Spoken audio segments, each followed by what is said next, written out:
Hey, Chuck, what did you think of the new chapter of Book of Boba Fett?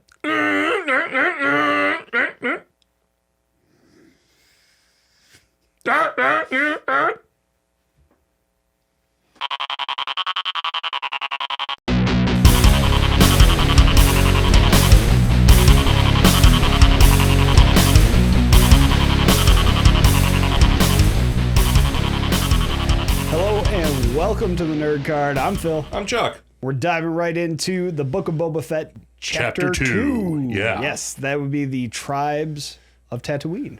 Tatooine, the center of the Star Wars universe.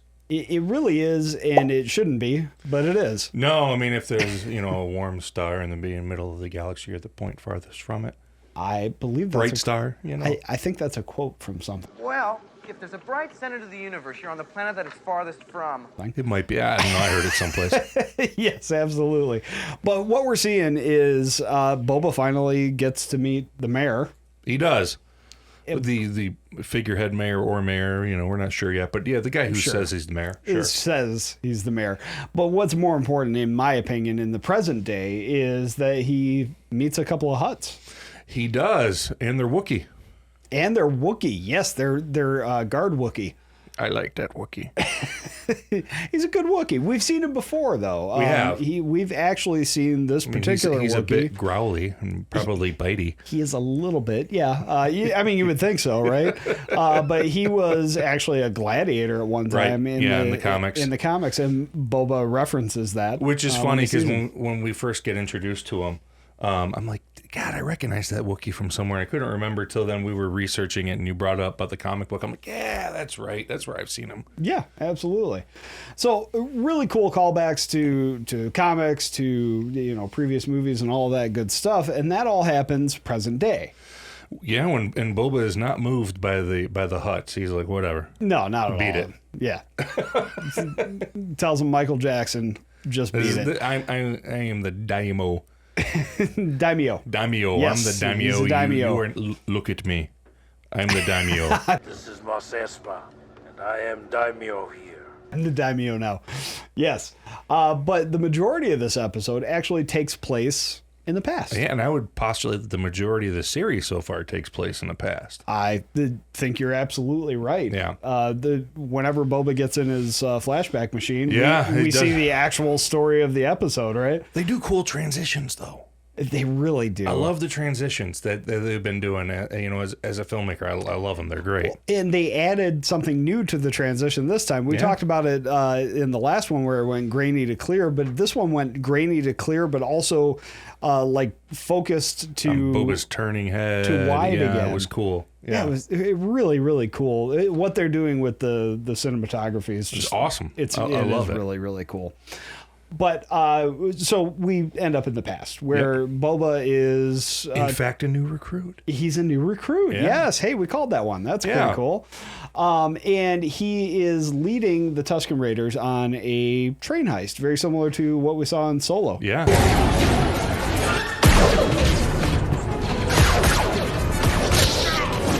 It's a very nice callback to Solo. Mm-hmm. The second of two callbacks in that sequence, in my opinion. The first being a callback to the first season of Mandalorian, the first episode, when Boba walks into the bar that may or may not be Tashi Station. Some people out there are postulating we don't really see any. We tried to confirm that. We didn't see it. Aside from the two characters that are in the bar that are in a deleted scene reportedly that was Tashi Station in the original movie. I mean, it's that's weak, but so we don't know that it's Tashi Station, but.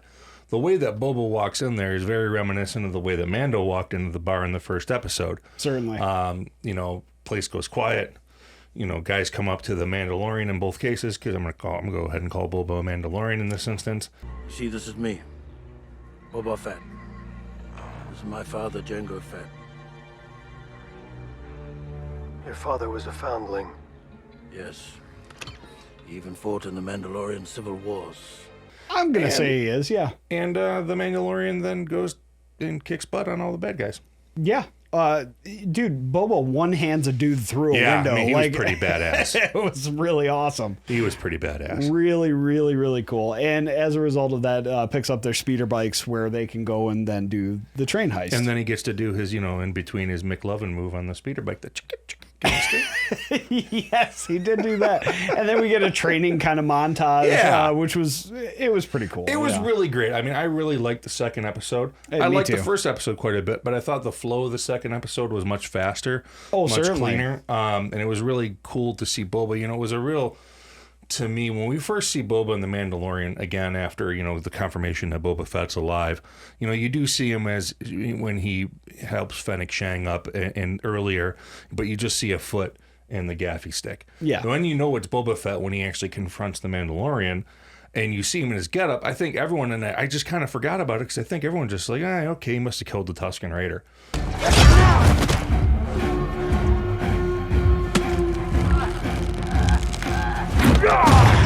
But he's in the exact gear. Yeah, he earned it. Yeah, that he gets at the end of the episode. He earned it with a lizard through his nose. the nose lizard.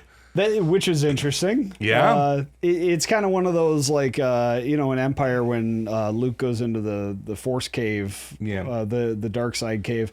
It's one of those moments where you go, huh? And then I'm sure it'll make sense later on. Yeah, down the line, Tuskens have a Native American thing going on, really. If you're looking at it, especially when they talk about how they've been there so long that the planet at one time had great oceans. Oh yeah, that's a significantly long time, most likely. And their ancestral lands have been taken by others. Yeah, but they're still there. Well, but Boba does a lot to try and rectify that. He does. By stopping the train, he gets the Pikes. The crime syndicate. The Pikes. We're going to get to that in a second. But he gets the Pikes to agree to a deal where they pay the Tuskens for being in their land. And it's that's great. Again, you brought it up about how Boba's leadership, right? When we're watching it, he just looks like a leader. I mean, in that instance... He's there just sitting like the king on the throne, and the chieftain's kind of the side, like, what he said. Yeah, right. Yeah, what that guy said. It's cool. And it's really cool, but it also shows Boba's loyalty, right? Because he could have just left. Right. Multiple times in that. But it's like he really cares for those people. Well, and I think he's getting something from it, too. I mean, with the training that he's getting, he's clearly adapting to their fighting style very well. Oh, he's good with a gaffy stick now. Yeah, exactly. Yeah. So he's gaining that as a warrior. He's gaining a new fighting style and being taught that. So, and I'm sure he's grateful that they've kept him alive, basically. Yeah, and it'll probably come in handy with his new crime organization, crime lord that he's doing. So, as Phil said, the Pike Syndicate, we've seen them before. In Star Wars, Clone Wars. They were one of the syndicates that Darth Maul and his brother Sauvage had organized together with them. And in fact, the Dark Sun, and he took over the Hutts. I keep saying that. He took over the Hutts from Nal Hutta. So, in fact, went to Jabba's palace, and Jabba's the one who surrendered. Granny, India. The mighty Jabba and the Hutt families have decided to join you. Yeah, for all the Hutts. So certainly did. And I don't know, when last episode we had postulated about Darth Maul. I'm going to backroll a little bit on that because I forgot and I remembered after we released it that Darth Maul is actually dead again because he's died twice. The first time he did. Obi-Wan cut him in half.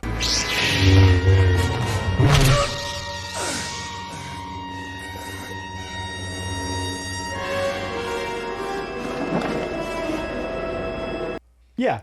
Well, but that wasn't enough. The second time, Obi-Wan, I did it again.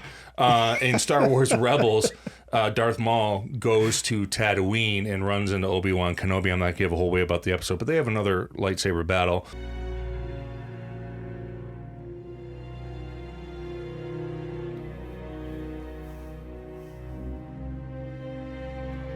It doesn't go well for Darth Maul. And Darth Maul dies again. Yeah. Now, that said, Lucas was going to have him as his big bad in his third trilogy that he didn't make, that he was working on when he developed when he sold to Disney. Right. You could, the way that he died in Rebels, you could very easily reverse that. I don't think that's going to happen now that I thought about it more, because of Filoni. That was Filoni's series, so Filoni did that. Unless he Urkels it and did I do that? Which he could. He could. It's more likely that we will see another turned villain, the Mother of Dragons. Well, yeah, one that's actually worked with him, Kira. Kira was his underboss, is how I'm going to put it. Sure. After she killed Voss. Kira, you and I will be working much more closely from now on. In Solo, so you may well see Kira as the head of the crime syndicate that I think is running everything behind the scenes. How cool would that be? It'd be awesome. Seriously. And I mean, they do film in London. She's British. I mean, Emilia Clarke, it would be great. I mean, there's postulations also that, as you pointed out, the Han Solo might be in it. Sure, yeah. And they might do a de-age with Harrison Ford, and, Harrison Ford and Kira had a little bit of a history. That they did. But that makes sense, too. Just keeping with The Mandalorian, they brought Mark Hamill back as a de-aged Luke Skywalker. So that'd be one of the greatest moments in the history of sci-fi nerddom.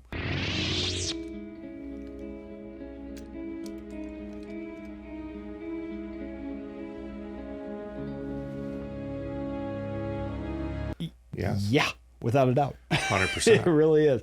So there's a lot to look forward to, and that's episode 2. I mean, I can't wait for episode 3. It's going to be awesome, and I can't wait till we see, really who's behind all this, because I don't buy that Mayor Mos Espa. Nah, that's I don't crap. buy his whole shtick about, the Hutts and the twins and sending them off to see Jennifer Beals.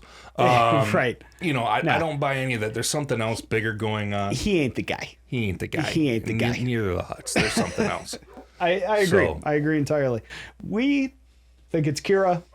Tell us what you think. We hope so. It would be cool. That'd be really, really cool. Yeah.